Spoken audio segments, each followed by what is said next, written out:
ойлойбуз да. Биз кийинки кошумча дагы алыш керекпиз. Биз азыр асыл малдарды көбөйтөлү деп атабыз. Урматтуу министр, мындай да менин түшүнүгүмдө. Мал силердики эмес, мал элдики. Малды өздөрү көбөйтүп атат. Буларга запрет кылбагыла, сатсын. Алар билет, канчаны сатсак бизде канча калат, канчаны сатсак ашык болуп калат. Буларга ограничение бербегиле силер. Эми бул жакта рыночный принциптери, мисалы үчүн Өзбекстандан ар бир бодо малга $100 берилип атат. Ар бир бодо малга $100 берилип атат. Субсидия министр, өкмөттүн өкүлү, депутат суроо берип атат, талашып ортодон чыкпай турмуз биринчиден. Ургачы малдан эле Кыргыздын келечеги бар, келечеги көз каранды болуп калабы экен. Бир тутам чөп тойт бербейсиздер дагы, анга запрет кылыш өтө оңой. Субвенция берип атасыңарбы же дотация берип койдуңарбы мал баккандарга?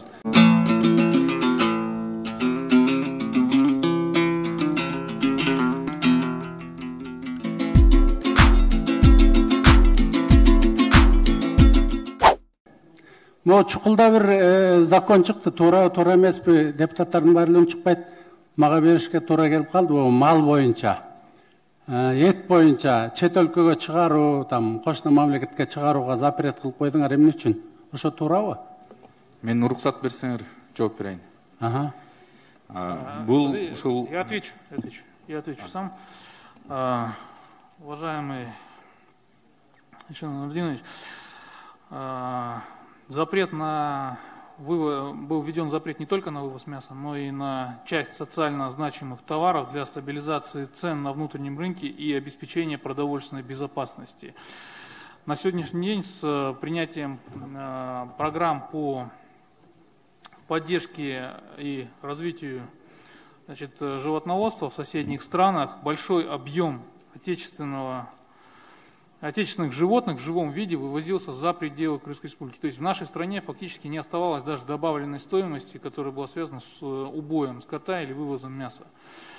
На сегодняшний день этот запрет позволит нам развивать в том числе и внутри страны убойные пункты и другие, а также стабилизировать цены. Если сейчас у нас все поголовье вывезется, то у нас на следующий год будут большие проблемы с обеспечением собственной продовольственной безопасности.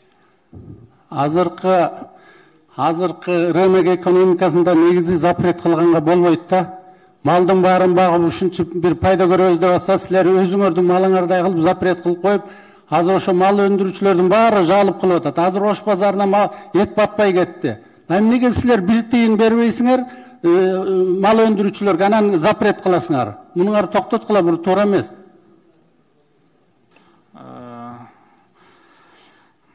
Значит, на сегодняшний день вывоз мяса никто не запрещал. Запрещался вывоз в живом виде.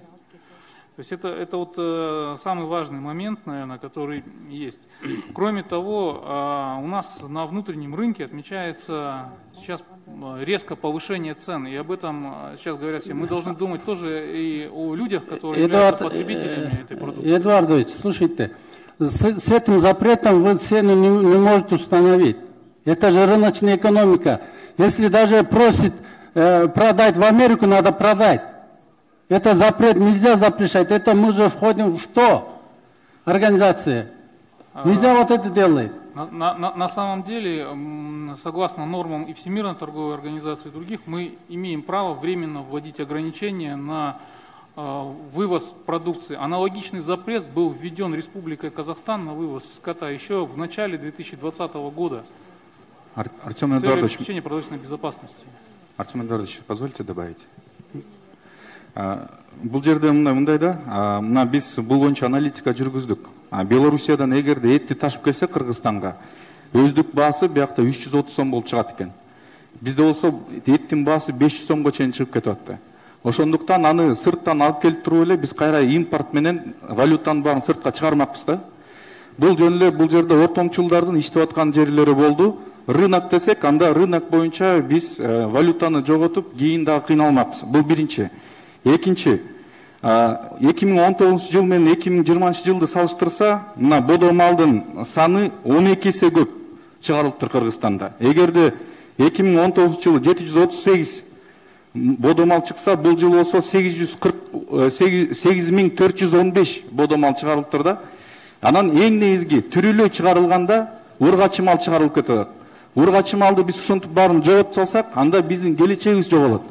Бизге эң негизги азыр ургачы мал сактап калыш керек. Анткени бул жылкы киреше жөнүндө эле ойлонсок, анда мейли. Бирок кийинки 4-5 жылга ойлонсок, мындай алдын ала ойлонсок, анда бул стратегиялык жактан туура чечим болду деп биз ойлойбуз да. Биз кийинки кошумча дагы алыш керек. Биз азыр малдарды көбөйтөлү деп атабыз. Урматтуу министр, мындай да менин түшүнүгүмдө. Мал силердики эмес, мал элдики. Малды өздөрү көбөйтүп атат. Буларга запрет кылбагыла, сатсын. Алар билет, канчаны сатсак бизде канча калат, канчаны сатсак ашык болуп калат. Буларга ограничение бербегилесиздер. Эми бул жакта рыночный принциптери, мисалы үчүн Өзбекстандан ар бир бодо малга $100 берилип атат. Ар бир бодо малга $100 берилип атат. Субсидия министр, өкмөттүн өкүлү, депутат суроо берип атат, талашып ортодон чыкпай туруңуз биринчиден. Ургачы малдан эле Кыргыздын келечеги бар, келечеги көз каранды болуп калабы экен. Бир тутам чөп тойтуп бербейсиздер дагы, анга запрет кылыш өтө оңой. Субвенция берип атасыңарбы же дотация берип койдуңарбы мал баккандарга? Альтернативный эчтекеңер жок. Анан финанс министрде экинчи сизге суроом, доллар азыр 85ке чыкты. Кайра 70ке түшөт деп ойлойсузбу? Биз эми андай прогнозду бере албайбыз, бирок бюджетти бүгүнкү күндө биз азыркы экинчи окууга канча менен коюп атасыздар? Быйылкы бюджетти 80,6 сом менен эсептегенбиз, бирок экинчи окууга 85 сом менен деп болжолдоп кирип атабыз. Эми мен кийинки суроом Айыл чарба министрлигине да. Тилек мырза, сизге сурообуз. Биз жанагы буякта коллегам айтып кетти, буга mesela сизге толуктоо катары дагы суроолорумду берейин. Мына азыр кайсыл азыктарга эме чектөө койдуңуздар? 14 түрлүү азыктарга, бул эми көбүнчөсү ушу мал, түрүлөй малга, этке кирген эмес, кайра эле этти бүт каалаган жакка чыгарса болот да. Андан тышкары ушул дагы биздин продовольственный безопасностька жооп бере турган дагы азык-түлүктөр да. Мына мен муну сизге эмне үчүн алдын ала суроо берип алдым. Мына доллардын баасы түшпөйт деп атабыз. Бизге мына ошол сиздин айтып аткан азыктардын арасында жумуртка жүрүп атат, буудай, жүгөрү деп сиз прекрасно билесиз, что бизге келип аткан фермерлерден колдонуп аткан баардык нерселер, удобрение, солярка баардыгы долларга келет. Мына көрүңүзчү канчага чейин көтөрүлүп атат. А эмнеге фермерлердин өндүрүлгөн продукциялар кымбаттабаш керек? Бул жерде эми баасы көбүнчөсү биякта биз киргизилген продукттун көбүнчөсү бул Кыргызстанга өзүнүн керектүүлүгүн эле жаба тургандар да. Эмнеге жүгөрү менен бир гана ошо жүгөрү керек болобу? Ошо бир гана жүгөрүнүкү ошо сыртка чыгара турган бар экен, бирок бизде расмий маалымат боюнча алар сыртка 5000 эле тонна чыкмак. Биз анан ушул эмени тыюуну киргизгенден кийин кукурузаны өстүргөн мындай фермерлер бизге келип айтышты да, биз по факту 500 000 тонна чыгарабыз дейт. 100 эсе расмий эмес көбүрөөк чыгарышат экен да. Ошонун жыйынтыгында биз азыр дагы кайра өкмөткө сунуш катары киргизебиз, жүгөрүнү ушул тизмеден чыгарыш боюнча. Бул жакта эми, конечно, биз айттык, силер ассоциация түзгүлө, силерге биз дагы жардам берели, бирок ачык айкын иштегиле. Жүгөрү эгерде аны алсаңыздар, Кудай буйруса кымбаттайт деп турасыз.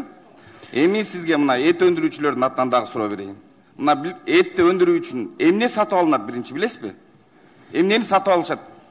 Бул жем тоюттарды даярдайт. Жем тоют сатып алат, малдарды базардан алып келет. Туурабы? Азыр мына бүгүнкү күндө 10% иштешип атат. Эттин баасы кымбат болсо дагы. Эгерде силер чектөө киргизсеңер, мал эгерде эттин баасы түшүп кетсе, алардын баардыгы банкрот болот да, ар бири кредитте отурат. Сизге дагы 1 мүнөт жаңы келдиңиз.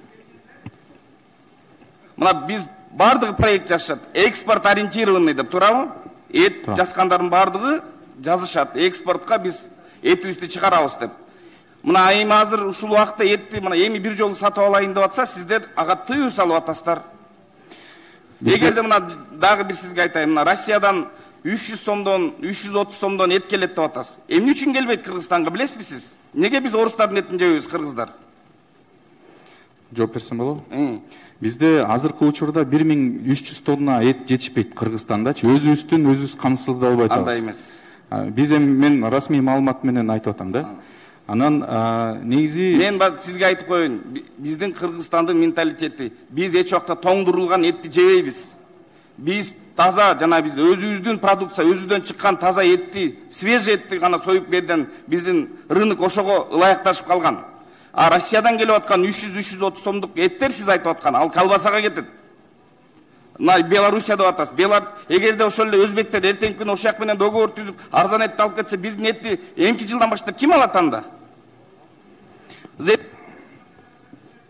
Рахмат. Мында запрет кылганга жараша дотация бербейт. мен бир толуктап кетейин. Бул чектөө только 3-чү өлкөлөргө киргизилген. Казакстанга түрүлүү малды чыгарса болот. Россияга чыгарса болот. Бирок мен жана Өзбекстанда азыр ар бири бодо малга $100, анан койлорго $40 субсидия бергендиктен аябай көп сыртка ургачы мал чыгып кетет да. Бул улуттук коопсуздук маселеси болуп калат. Азык-түлүк коопсуздук маселеси болуп атат. Ошону азыр эгерде биз токтотпосок, кийинки жылдары келечек болбой калат биздечи. Рахмат.